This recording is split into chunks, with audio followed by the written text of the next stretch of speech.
In today's video, you are going to get to hear the sound of fear. That's what it is. I am so embarrassed. I wasn't trying to scare her.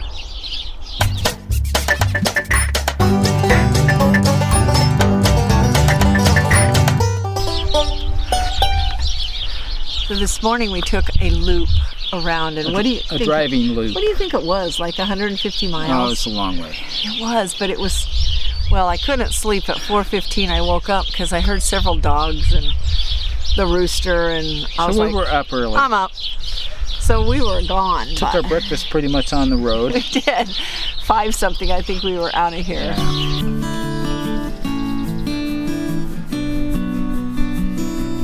We have found this gorgeous place up on a pass.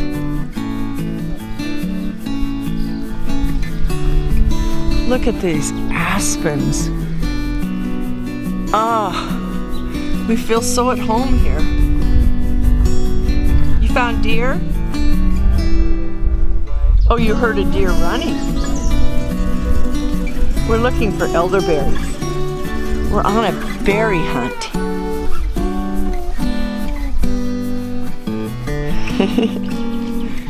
And there he goes into the forest.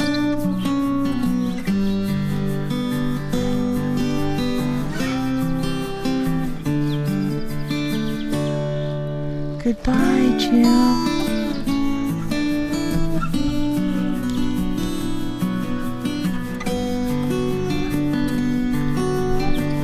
Oh my word. I love aspens. Hi, Oliver.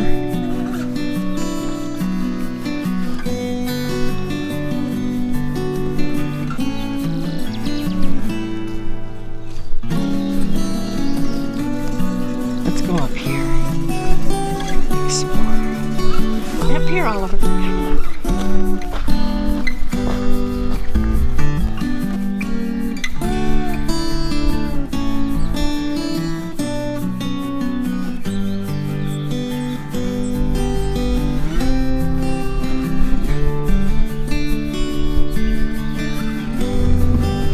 It's like being in the Garden of the Gods.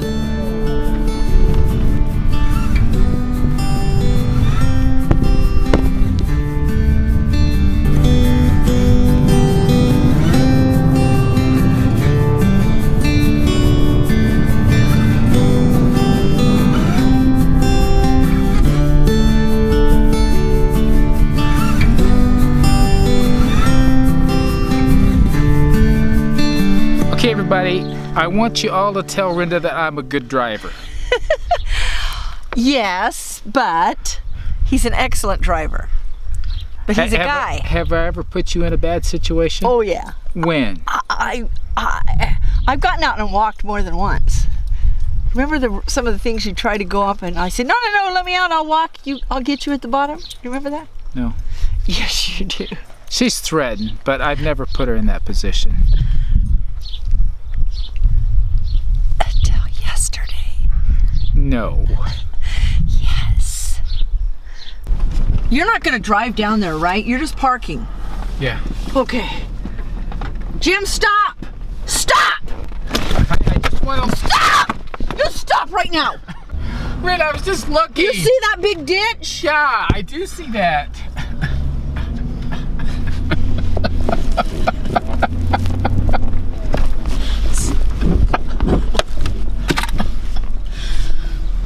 That was all on camera. Do not delete that. Yes, I am. Okay, there's a road coming off the road we were on. It goes down and around, and there were a few ruts in it. Ruts. Cracks, like earthquake cracks. Ruts. And her response is classy. There's no visual because I didn't even remember the camera was on. But it was in my lap. We went hunting for elderberries. And we found. We were told that there were some on a place called Harrison Pass. And We didn't exactly know where that was. We had a rough idea. We just took off. And as it turns out, we finally found them real close to a place called Ruby Valley, which is an amazing valley.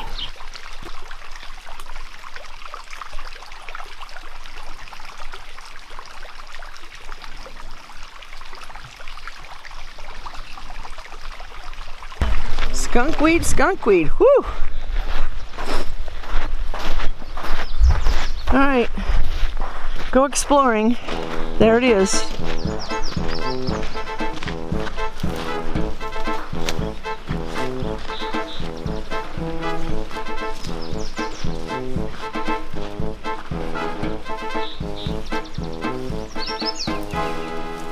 I do hear a creek. Yeah, there's water right here. You have to get over it? Oh.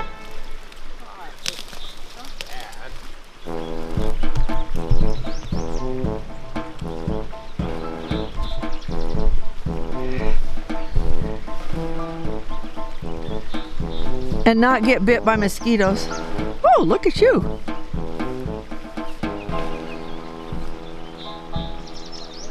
You're straight above your head. Yeah. It's definitely an elderberry plant. And there's flowers on there and he's videotaping it. They're not ready yet, but they're there. He's somewhere in the middle of that bush. Oh, here he comes. We found him. All right. And over here, elderberries. Look at that.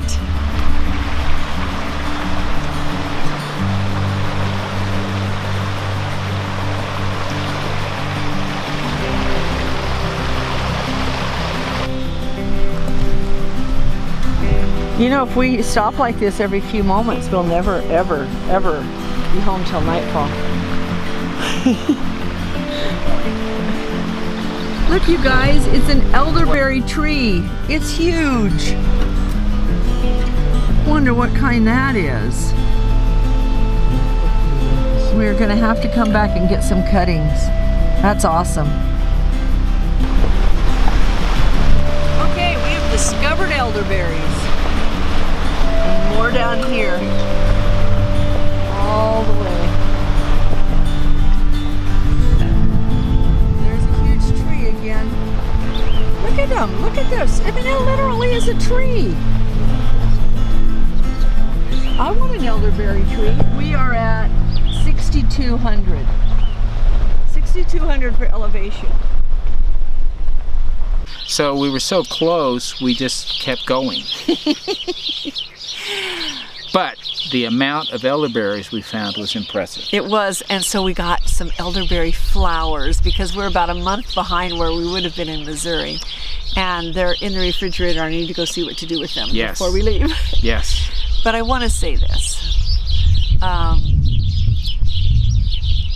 We are exploring. One of the things we love to do is drive around and walk around and hike and go into the woods, and we couldn't do that in Missouri. We could drive, but we never had time. Yeah, that was the couldn't. I'm sure there were places we could have gone to see, but I know it was beautiful. We just never got to go see it. Anyway, we have been flabbergasted by the beauty here. In Nevada. In Nevada. We are just shocked. And we are loving it more and more and more. And I think if someone asked me at some point, when did you know that you loved Nevada? I will say I fell in love with it at the my birthday party. Stampede. It was my birthday party. At the Stampede last night.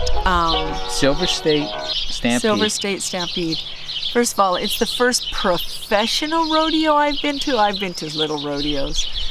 He's been to others, but it was amazing. And the patriotism and the community was so outstanding. I fell in love. And I'm like, okay, let's look here, because I'm here. So even if my children did leave, I'm already going to love it here. And that's what you need to do. Yeah, and that's what we're happy that we're doing. But you know, if our children would leave, where are they going to go? I mean, I know, this is where all the mines are. But that's if that's what we use as our one criteria, we'll just never find the right place. No.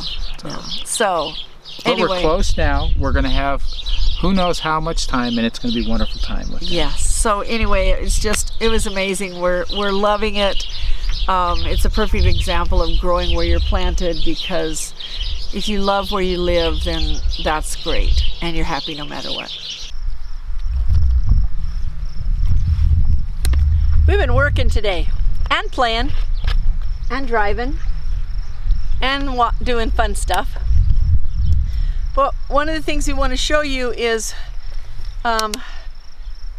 low tunnel, how to tie 2.2.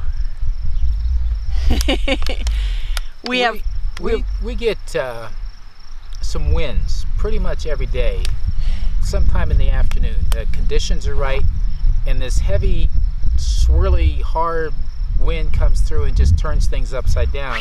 And it's given these tunnels a little bit of a problem. It's been a challenge for it. It's been a stressor, and the weaknesses that I had seen in it, the wind's bringing it out. And so I'm going with one of the ideas that I had. I'm sure I saw this somewhere. I can't remember it's all where. in your brain. Oh, I can't prepare. Anyway, we're making a little bit of a change, and so we're going to show you what that change is. Because we think if we teach you something and it doesn't work, we need to let you know. So I'm going to take the old one off first. All right. And I'm going to show you something while he's doing that. We've just completed this entire row here, and we went and got baling twine. Want to show that? Baling twine. 10,000 foot. We think we have enough for our lifetime. So baling twine won't break. As easy. And the sun won't get to it, and things should be a little bit easier for us.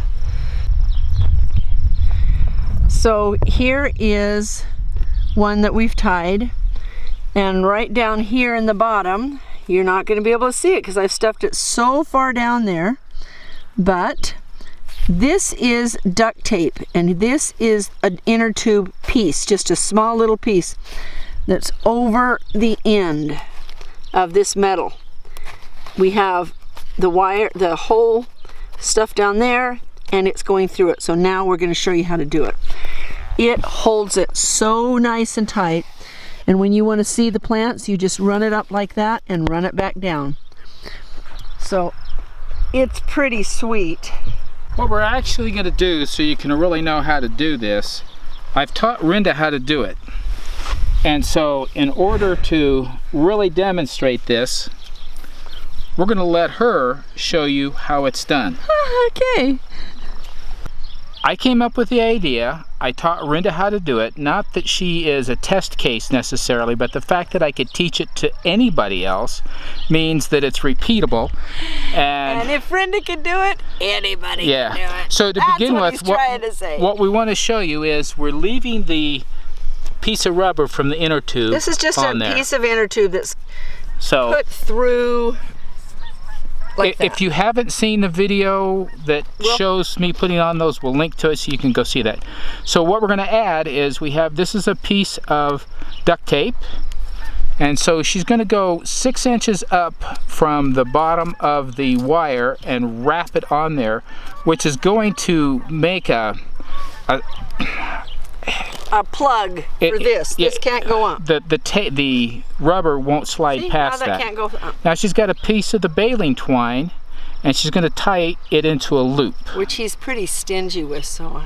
Well, what I've discovered is we need very small loops. That way it doesn't come up the wire very far, and it allows the strings to be split on each side of the wire. So I just, as a woman, you just tie a little knot in it like the bottom, and then you put it underneath the inner tube and take this and put one through the other and pull it.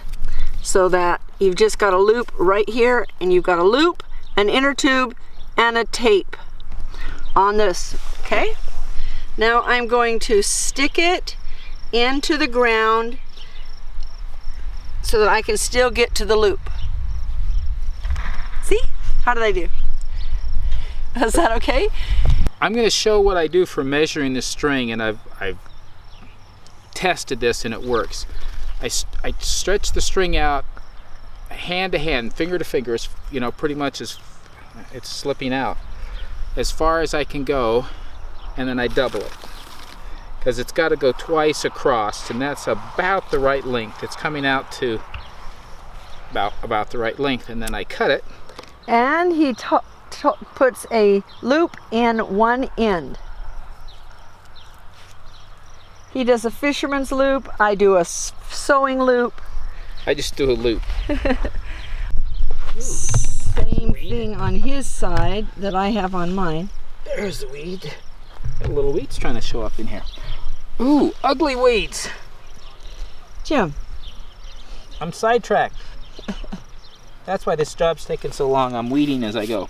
Okay, so here's the loop I did on this side. And you're going to move it down more, right? Yes, I'm going to put this through. Wait.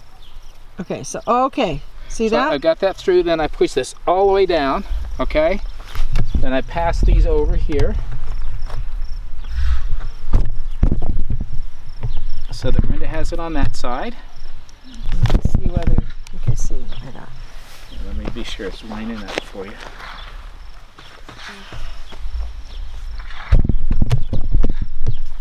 All right, so now I am going to take this end that doesn't have the loop on it and put it through my loop that's down on the ground. I'm going to pull this up, make sure they can see me. Go ahead and give me my loop back. Why don't you put it in your hand, maybe? Put the camera in my hand? Yeah. Okay.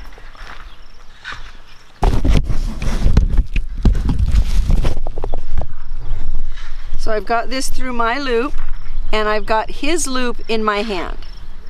So I'm going to take this through that loop. And let's show the cords. The cords are on both sides of the metal, pulling it down taut. And I just kind of pull that and pull this. So now this is in that loop. Now this is the tricky part. This is tricky. So you take it, can you see? Take it and just put it through here as a loop. Oh, and then I let go. Okay, let me do it again. Put it through here. And be careful that you don't lose your tightness. There you go. Loop.